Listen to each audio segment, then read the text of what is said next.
Well, since it's probably felt like about 6 years that you've been here, I'll try to be brief and direct. Uh, here's what the book looks like that was described. But that doesn't say very much. I'll get to the point. My point's going to be more about politics and economics, I guess. This is an amazing illustration. In 1909, the coming of the rogue became very, very overwhelming in the United States. I would say it's an early Trump. And this is an illustration by Harrison Caddy around 1909. It's called The Road to Wealth, all the ways that you can skim and scandal and rogue your way along, right? It was in Old Life magazine. Anyway, I thought it'd be fun to have this visually showing. And then another one. Could we show the next one quickly? Yeah, this is 1909, and it's Heinrich Klein, rather amazing artist who vanished actually one year. No one ever knew what happened to him. And this is called the Engineer's Nightmare, right? So why don't we go back to the first one, next. Yeah, and then I'll start, because how long do we want to go, I mean, we want to not go to dawn. I promise to be quick and very direct, right? Oh, but I need my reading glasses. Sorry, I'll have to forgive that one thing. The title is Rogues, Picaroons and Sharpers: The Mysteries of the Scam. Donald Trump comes out of a perverse but grand tradition. Within the history of capitalism, the rogue has been the magician whose rituals and repetitions shaped the directions of the con. In Renaissance London, scam artists were variously known as picaroons, sharpers, and Robin Goodfellows. There were even brotherhoods of picaroon, which were modeled in part on guilds. The precarity of labor was that extreme. Rogues and thieves made travel often hazardous. Places where money was transferred attracted teams of sharpers. Women, the connections were amazing. You look, I won't say it. We'll never finish, right? Women and men working together. At the same time, the grandest confidence schemes were not on land. They were mostly on the high seas, especially when it found its way to the New World and to India. The risks were colossal. Tables of assurance were needed against shipwreck and pirates, against naval attacks by foreign powers, against diseases, struggles with native peoples, and unlikely weather. With so much money to be made, the crown, always short of cash, entered these confidence schemes, but the king was often unable to finance them.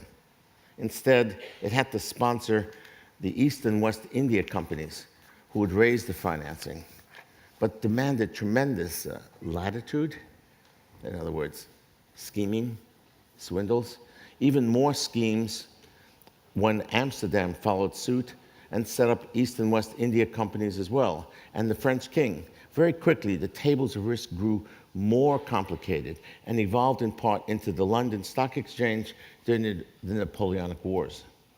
By this time, various mercantilist scams had long since found their way into the Atlantic colonies, now the United States. We jump back to 1730. We're in Georgia and South Carolina, a modest story. For the crown, there was too much risk and not enough people to settle hot and swampy wilderness.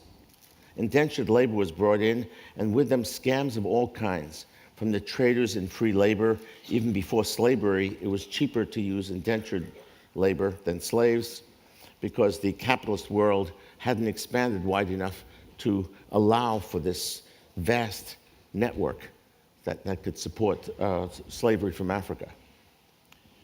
So there were local types as well. For example, we look at a family of pikers, piker, big pikes to kill the horses in battle, the shittiest job in the army, the worst paying job. And they get demobbed regularly. Let's say they come from Wales. To make ends meet, They often are not paid at all, really. So the pikers learn to be swindlers. They're con men on the side. That's their special racket, you might say. One family makes a rash decision. Indenturing to the New World, which meant signing up for 6 years of free labor, was no different really than signing up with the King's Army. They're both terrible, right? However, on the edges of the American frontier, like echoes of higher risk capitalism, their skills at being pikers and sharping proved invaluable.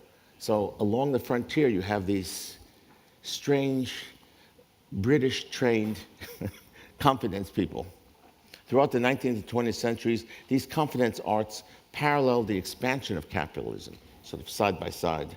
America's trackless frontier meant chaos waiting to be skinned. Each time the American wilderness expanded, it generated a new brand of chaos. The more efficient American capitalism became, by its very propulsion, the more voids it created. In these voids, con artists could operate very easily. The regulations would always come later, just like globalism, see? Globalism is the frontier. This was the original neoliberalism. A kill or be killed plot between panics and booms, especially in finance and railroads. That's how a lot of it happened.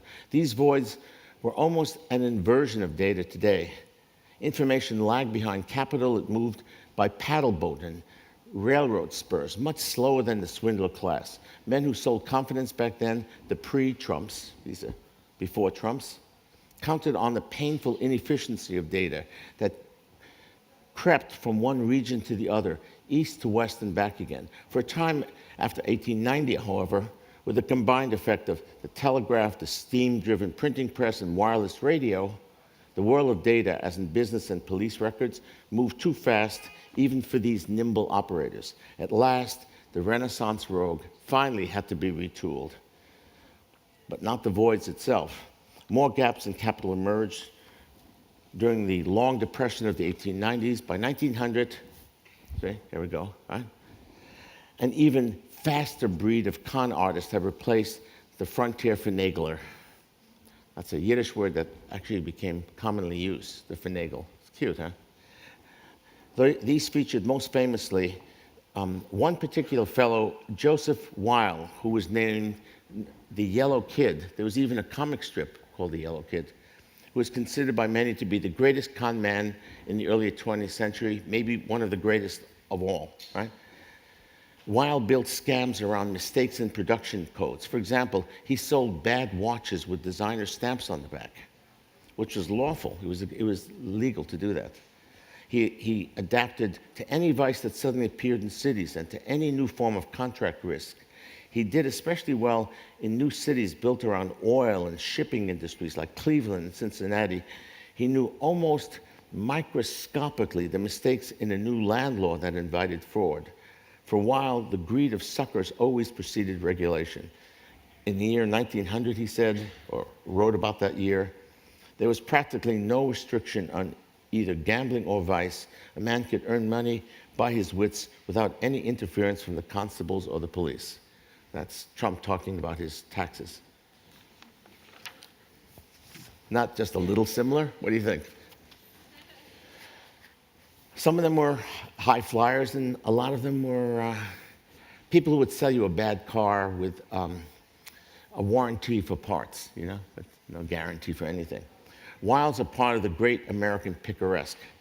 Along with democracy and ruthless business practice came the confidence teams as well, of the kind that Huckleberry Finn meets while going down the river with Jim.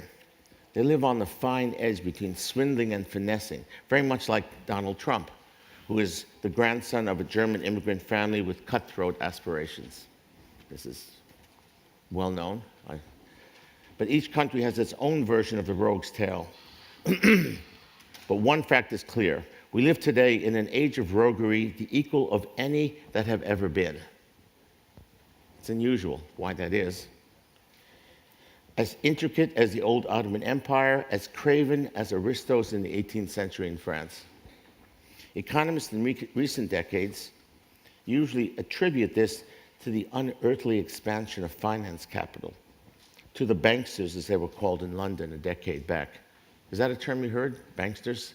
Instead of gangsters, they were called banksters. Then Banksy, right? This whole thing. This deregulated piracy has drowned out the more stable banking practices. It is the grander version again. Again, the reweighing of risk. It began in stages after the Bretton Woods system of global finance was replaced by something more freewheeling in the early 70s. There was a post-war banking system that after 68 had to be changed, and it began a process of deregulation. It made globalism possible. This is beyond a secret.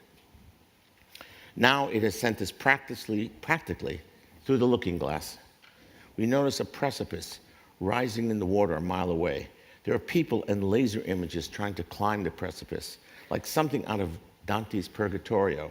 At the top of the slippery pole are tax havens, derivative bonds, hedge funds, fictional bubbles and booms, sovereign debt finagles, flash trading, low down the pole, taking in too much water, are hackers and fishes. You know, PH, you ever get fished? I get fished all the time. Right? Scoundrels, rogues. The internet, forget it. You know, you wake up in the morning and half your life is gone, right? It happens, right?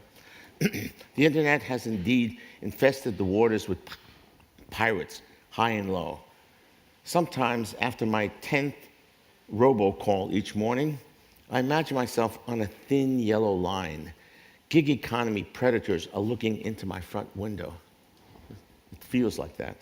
It's painfully funny, but it is funny. I mean, we are definitely going to keep people laughing at us for the next 300 years. I mean, there's something perversely funny about us. The layers of swindlers are like a parallel universe. Beside them, in Platonic fashion, there's the even grander grandiosity and ruthlessness of big capital, big monopoly capital itself. By contrast, the small-time shysters seem small like guys with gold front teeth. I don't know if this is an old historical reference. But now, someone from this parallel world has crossed over. Donald Trump, master finagler, failed casino hotelier, the Mussolini of reality TV, is actually one step away from becoming the most powerful man on earth. The polls are working against him now that he's groping so well. I guess you all saw that. I mean, he lost $916 million one year. I mean, who does that? That's so colossal. And anyway, I look over my text to find a conclusion, and well, maybe try next. We'll change the image, right? Let's try next. Just because it's different, yes?